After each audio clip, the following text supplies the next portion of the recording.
Hello everyone and welcome to my guide on Minecraft, the Ocean Monuments. So you really don't need really good gear. You really only need at least iron armor. I personally recommend the turtle helmet because it gives you a decent amount of protection and a little bit of a water breathing. And make sure to bring at least a diamond pickaxe, because you really need one if you actually want to mine past the mining fatigue that the Elder Guardians will give you.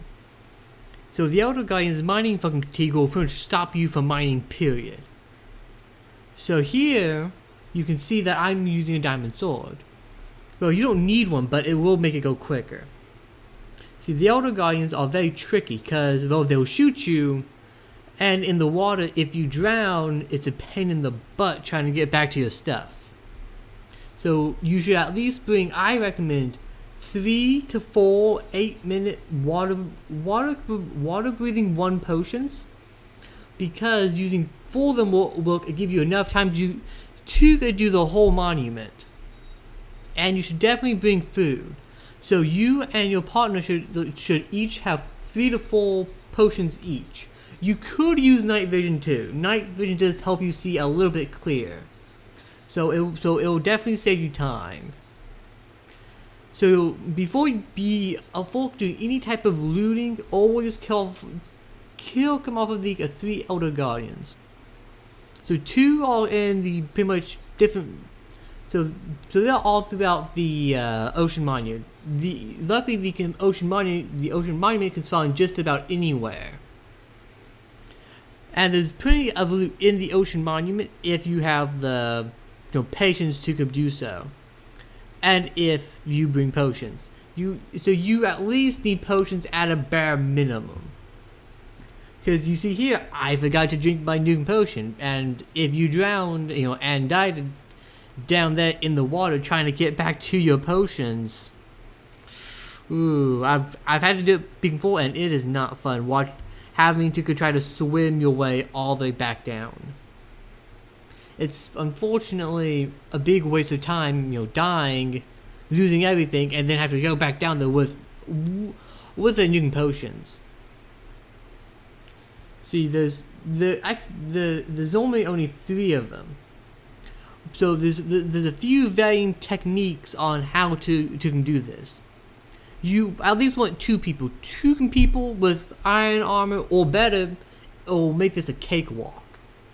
It'll take you really not that long. Well, what will actually take you the longest is having to actually go through blocks while having mining fatigue.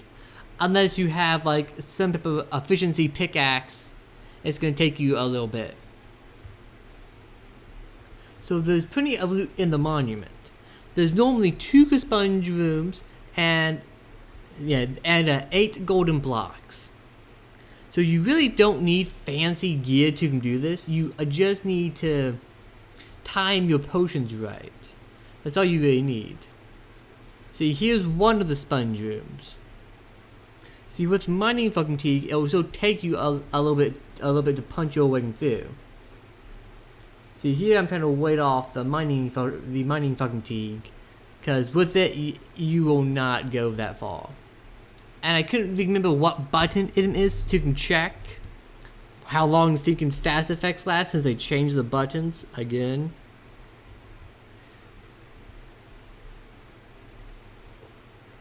So basically, waiting off mining fatigue is the best strategy. Sure, unless you have a bucket of milk to remove the status effect, but that also removes every single other status effect that you currently have on yourself. Meaning your water breathing, your night vision, your strength, or whatever else you brought. That you had is now gone.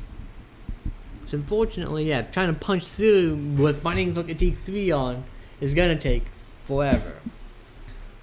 But luckily, it doesn't last for that long. It only lasts for like a minute or 2. So after you kill all 3 of them, you should be fine to find the sponge rooms.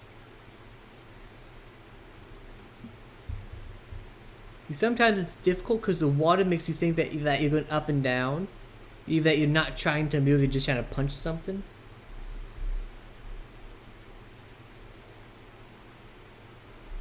So pretty much, there's no strategy on gathering the sponges, but as long as you get the sponges before you can drown, so the sponges have a few major uses. So these are actually wet sponges. So wet sponges, you put them into a furnace with something that can burn, like coal, charcoal, wood. It doesn't make a difference. Just put one of those in, shove those in. Then it'll give them you just sponges, or I think they're called dry sponges, or just plain old sponge.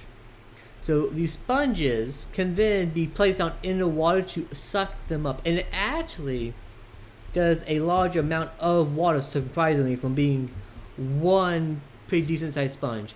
Hey, thanks for